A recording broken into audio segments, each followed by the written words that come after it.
The murders of Ashley Pond and Miranda Gaddis is a notorious case that took place in Oregon in 2002. Both girls vanished within 2 months of each other from Oregon City, sparking a massive investigation.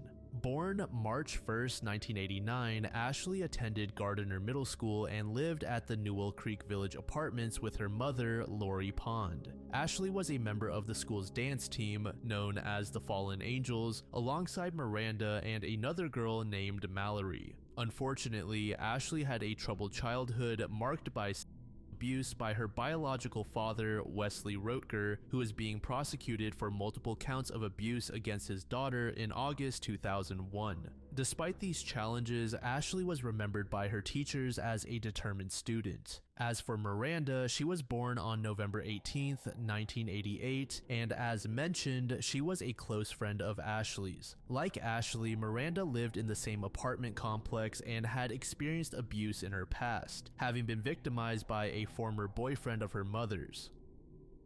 On the morning of January 9th, 2002, Ashley left her home at the apartments to walk to the nearby bus stop for school. She never arrived at the bus stop and no one ever reported seeing her that morning. She had a habit of waking up late and missing the bus. Whenever this occurred, Ashley would simply stop by her neighbor Ward Weaver's house to catch a ride to school with him, as he often left for work around the same time. Ashley's mother, Lori, remembered hearing Ashley say goodbye to her that morning, and her younger sister, Brianna, recalled trying to wake Ashley up. The disappearance immediately sparked concern, as the girl never vanished entirely for extended periods. On January 18th, detectives interviewed Ward Weaver, who told them he had been home the morning Ashley disappeared and that he had problems with his burglar alarm, making him late for work.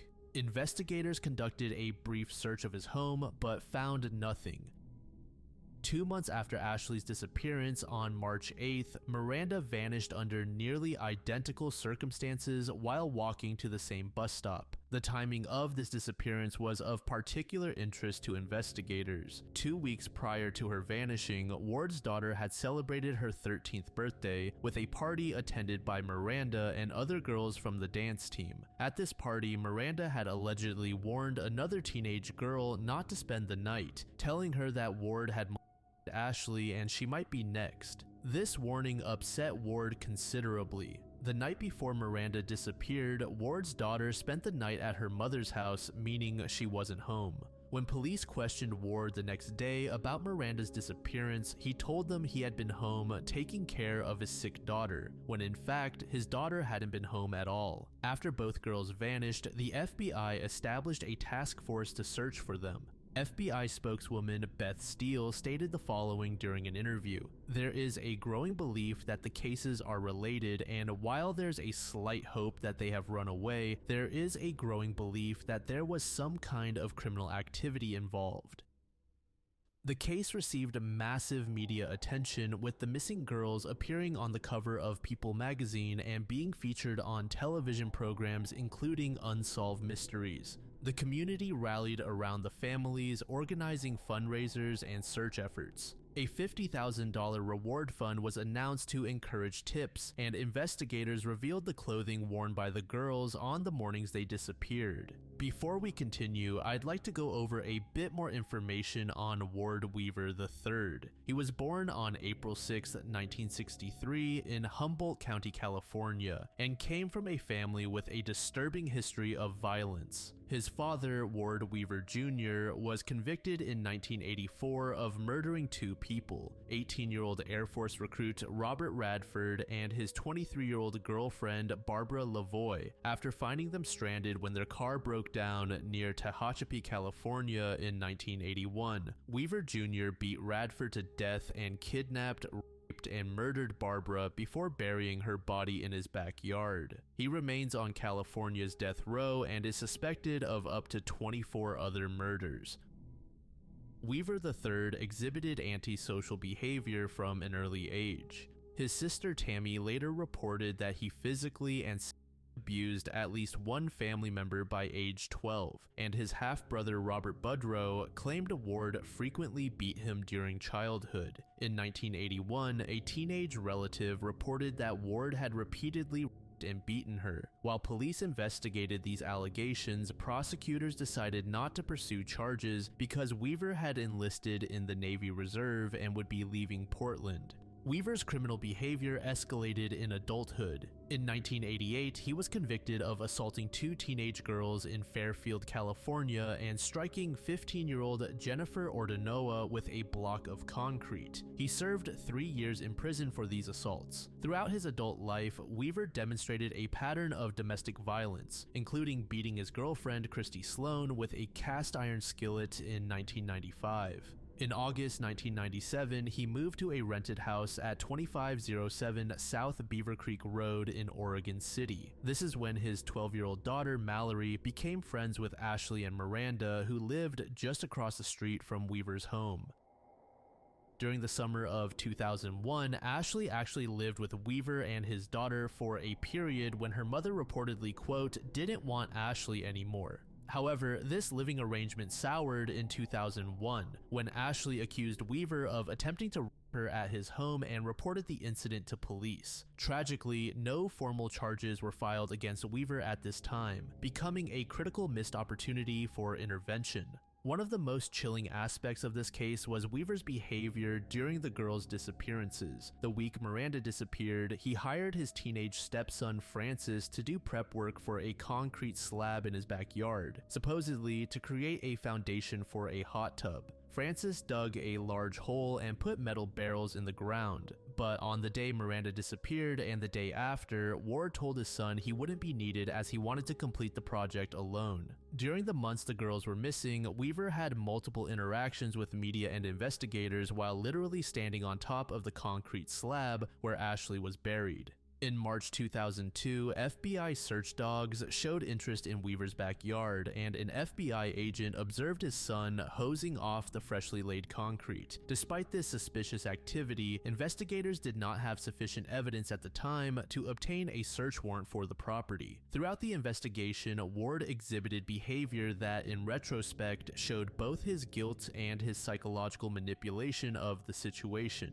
In July 2002, he granted his first television interview, claiming that investigators were calling him their main suspect. He admitted to failing a polygraph test in May, but blamed the results on investigator incompetence. Weaver also sold his 1977 Camaro during this period, and the buyer noticed that all the carpet and trunk lining had been removed. This aligned with FBI profiler suggestions that the perpetrator would likely have sold or given away his regular car.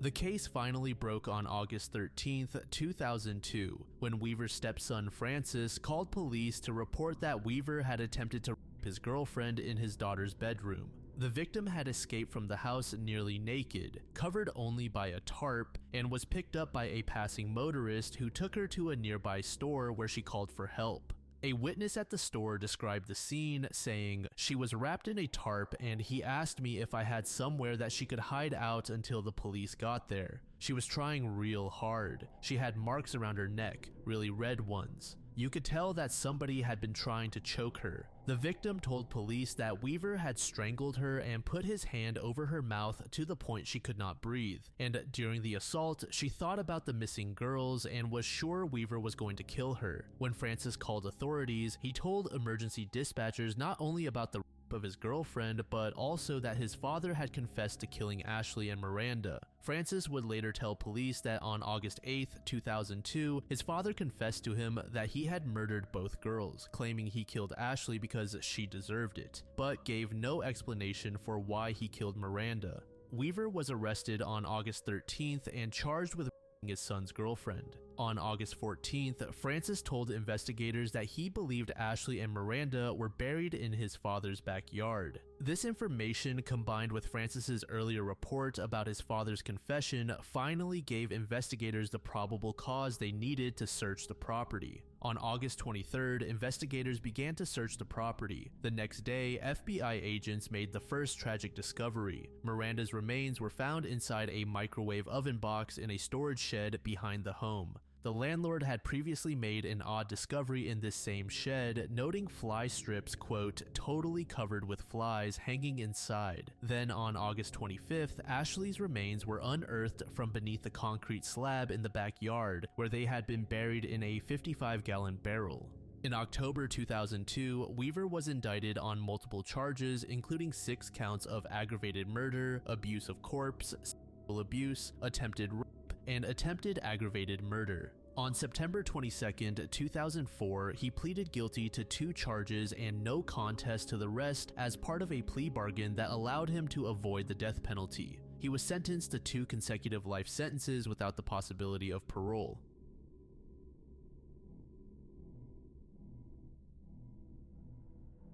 Dan Wilson was described by those who knew him as a quiet, religious, and deeply devoted family man. Wilson was also said to be a neat freak who approached his life with extreme discipline. In 1986, his life was upheaved when he went through a divorce from his wife. This breakdown occurred when Wilson was 33 years old and represented a major disruption to what he had considered a stable family structure. Despite the end of his marriage, Wilson maintained a strong and loving relationship with his son and daughter, who remained the central focus of his life. The divorce created emotional stress that would manifest in various ways during the period leading up to his disappearance.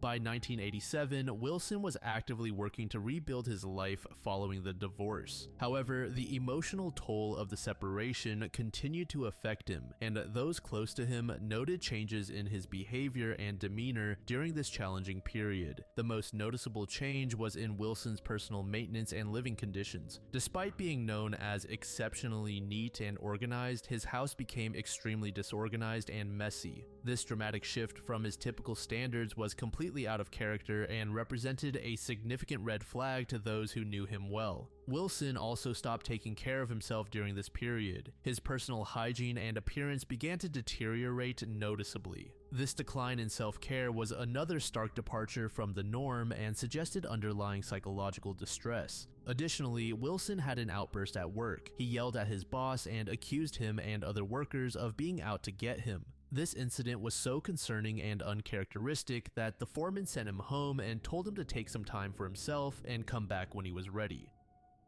Then on August 24, 1988, Wilson left his home in Spokane, Washington under concerning circumstances. It was only after the investigation that it was realized that Wilson reportedly intended to visit his mother in Colorado. However, several aspects of his departure raised red flags. For one, he did not inform anyone of his plans to leave. This was particularly unusual given his close relationship with his children and his generally responsible nature. For a man who had maintained strong family connections despite his divorce, the failure to notify anyone of an extended trip was completely out of character. When family members searched his home for clues about his whereabouts, they discovered that all of his belongings were still there, including an uncashed paycheck from work. This finding was significant because it indicated that Wilson had not planned for an extended absence. On August 29, 1988, Wilson's car was discovered abandoned in a remote area of Custer County, Montana, along Interstate 94. The location of the abandoned vehicle raised immediate questions about Wilson's intended destination and state of mind.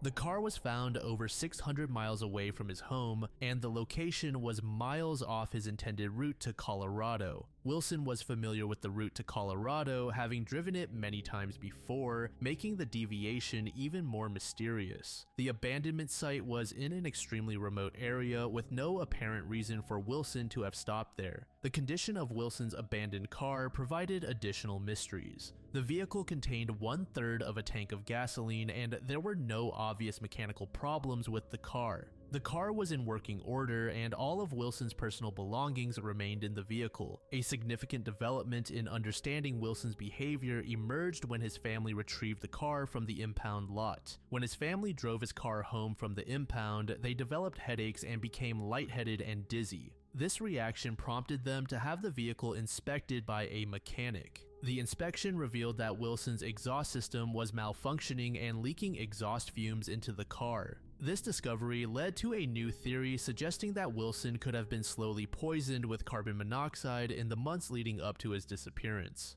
The poisoning theory could potentially explain his disorganized behavior, the paranoid delusions he exhibited at work, his confused mental state that might have led to the inexplicable route deviation, and the decision to abandon his vehicle in a remote location. Authorities launched an extensive search for Wilson in the area where his car was discovered. Despite the thorough nature of the initial search, no trace of Wilson was discovered during these initial search efforts. The case took a dramatic turn 9 years later in 1997 when Wilson's skeletal remains were finally discovered. The location was approximately 5 miles away from where his vehicle had been abandoned. Interestingly, the remains were found in an area that had already been searched by authorities during the initial 1988 investigation. The primary explanation behind the event revolves around the previously mentioned faulty exhaust system. The stress from his divorce combined with potential carbon monoxide poisoning may have precipitated a complete psychological breakdown, ultimately leading to him wandering into the wilderness in a confused state.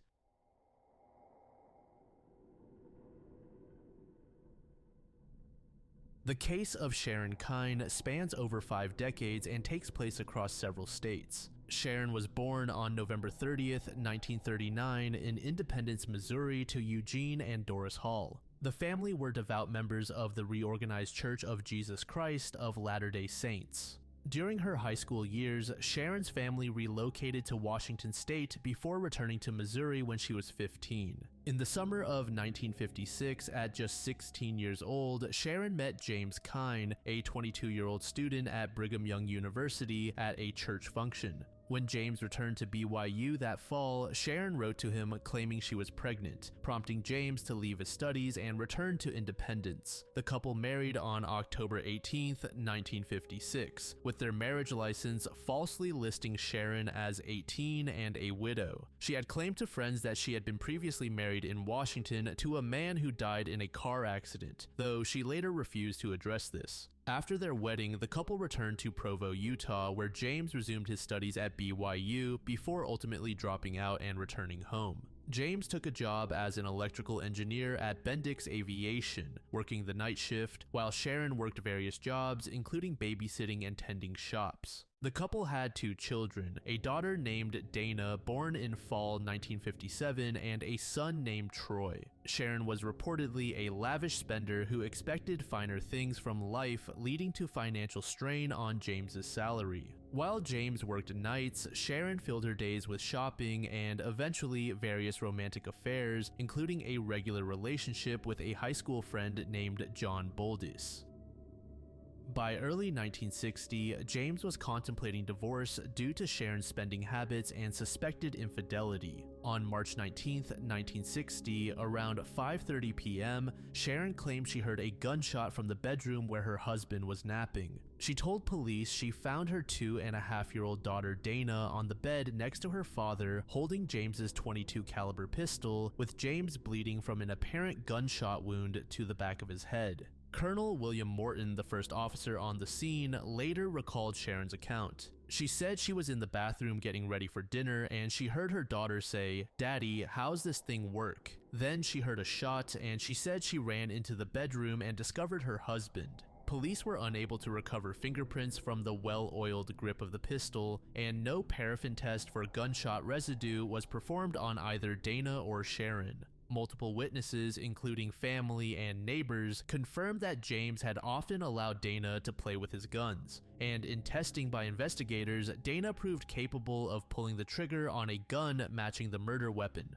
With no evidence to contradict Sharon's story, investigators ruled the death accidental. The pistol was taken into police custody and never returned to Sharon despite her efforts to reclaim it. She later had a male friend secretly purchase a new .22 caliber automatic pistol for her. When the friend informed Sharon he had registered the gun in her name, she requested he re-register it under a different name. Following the investigation's closure, James was buried and Sharon collected his life insurance policy, which paid out about $230,000 worth in today's value. While this death was initially ruled an accidental death, it was commonly accepted as Sharon's first murder. Her second murder occurred approximately 2 months later and involved a woman named Patricia Jones. She was a 23-year-old file clerk for the IRS. On April 18, 1960, Patricia's husband, Walter, Walter met Sharon when she purchased a Ford Thunderbird from his dealership using proceeds from James's life insurance payout.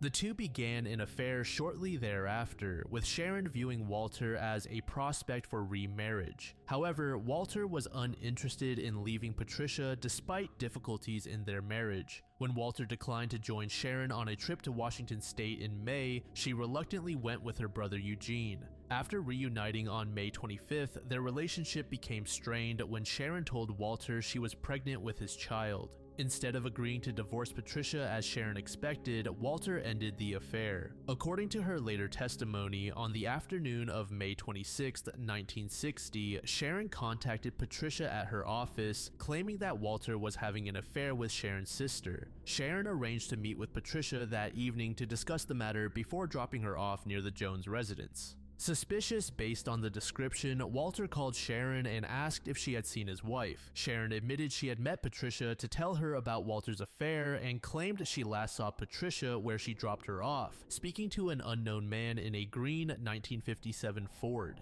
After Walter confronted Sharon late Friday evening, reportedly going so far as to hold a key to her throat, Sharon called John Boldis and asked him to help search for Patricia. Shortly before midnight, within hours of her conversation with Walter, Sharon and John found a woman's body in a secluded area approximately 1 mile outside Independence. The body, identified as Patricia, was dressed in a black sweater and yellow skirt and had been shot 4 times with a .22 caliber pistol. Powder burns on her skirt, which had been raised to her waist, indicated close-range firing. Investigators immediately questioned Sharon, Walter, and John on May 28, 1960. Walter and John provided written statements admitting they had dated Sharon and agreed to polygraph tests, which they both passed. Sharon gave only a verbal statement and declined to sign a written one or take a polygraph test. While questioning continued, crime scene investigators made repeated attempts to find the murder weapon and recovered bullet fragments, including deploying a troop of Boy Scouts to search the area. Although they found a .22 caliber rifle slug buried where Patricia's body was discovered, the pistol that shot Patricia could not be found despite extensive searches. Sharon was arrested at her home for Patricia Jones's murder around 11 p.m. on May 31st,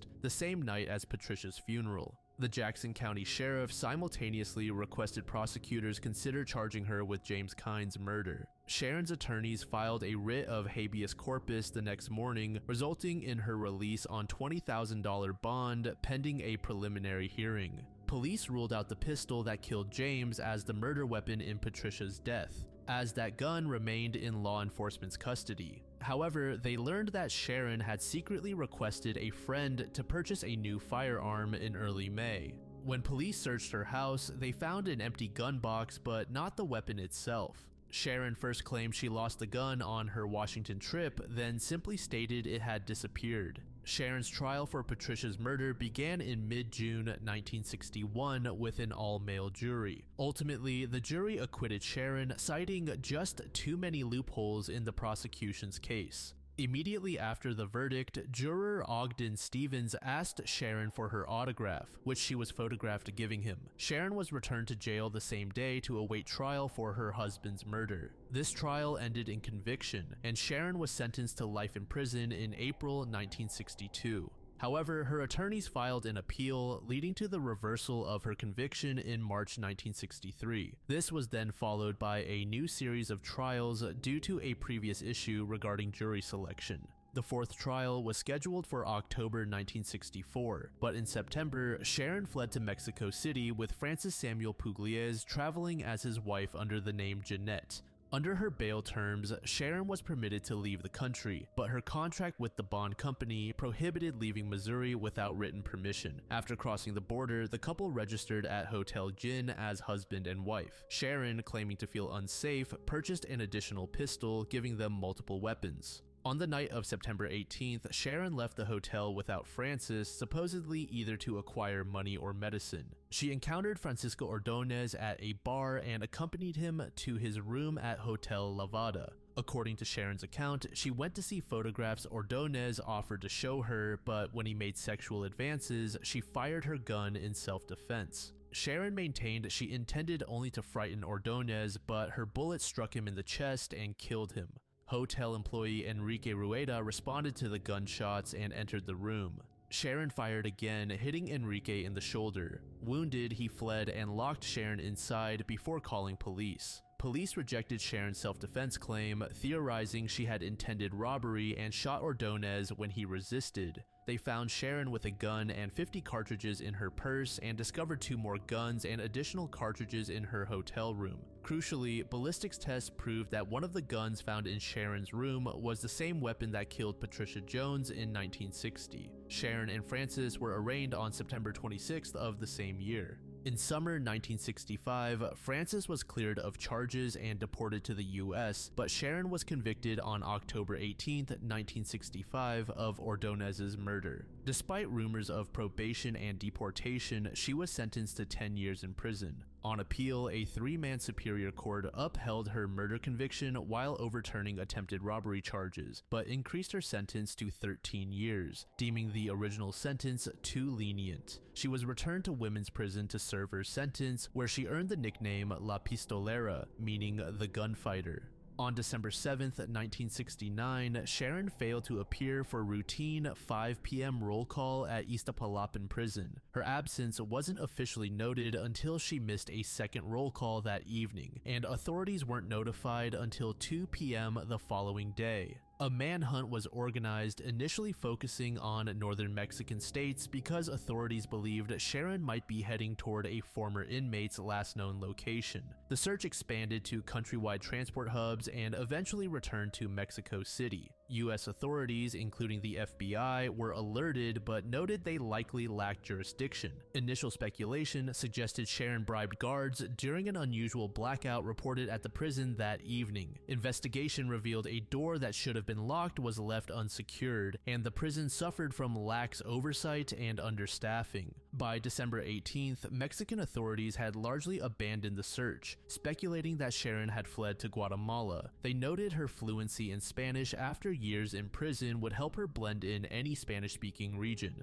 After her escape, Sharon married James Thomas Glabus in Los Angeles, California on February 2, 1970, just 2 months after her prison break. How Sharon obtained travel visas, identification, and Canadian citizenship despite her fugitive status remains unknown.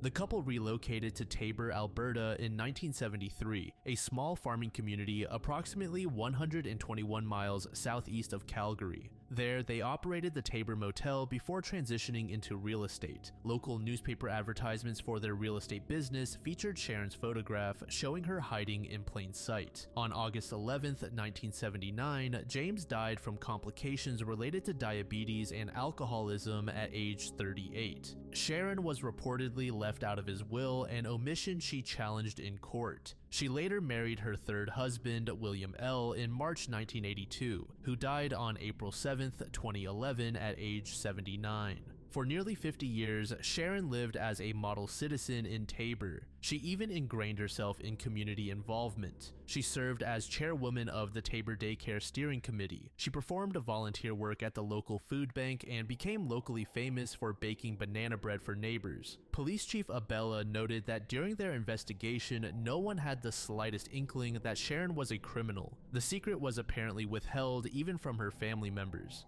In 2022, Sharon died, leaving behind one son from her marriage to James in addition to her 3 children from her first marriage in the United States. Both her death certificate and headstone falsely recorded 1940 as her year of birth instead of 1939. In December 2023, both the Kansas City Police Department and Jackson County Sheriff's Office received anonymous tips suggesting Sharon had been living in Taber under the identity of Deidre Glabus. The tip came from an individual believed to be from Alberta. Each agency began investigating independently before discovering they were both working the same case and combining their efforts. Interestingly, there is an act that only allows authorities to obtain fingerprints from deceased persons if they have criminal records. Since Deidre Glabus had no criminal record, Canadian authorities couldn't obtain post-mortem fingerprints. However, the funeral home that handled Sharon's remains offered a service providing fingerprints as precious mementos for loved ones. Ironically, the company storing this fingerprint data was located in Independence, Missouri, literally within blocks of the Jackson County Sheriff's Office where Sharon's warrants remained active. This coincidence allowed Jackson County to obtain an administrative subpoena through their legal system to access the fingerprints, rather than going through the months-long mutual legal aid treaty process that would have been required if the data were stored in Canada. On May 31st, 2024, exactly 64 years after Sharon's initial arrest, FBI fingerprint analysis conclusively matched Deidre Glabus to Sharon. U.S. authorities publicly announced these findings on January 17th, 2025. Sharon's family released a statement through their spokesman following the revelation. On behalf of the Kinne family, we would like to state how happy we are that this chapter in our family history can be closed. Sharon was a woman that never faced the consequences of her actions, leaving them for her children to deal with. She caused great harm without thought or remorse. Hopefully, this closure will allow the family a chance to heal from her traumatic legacy.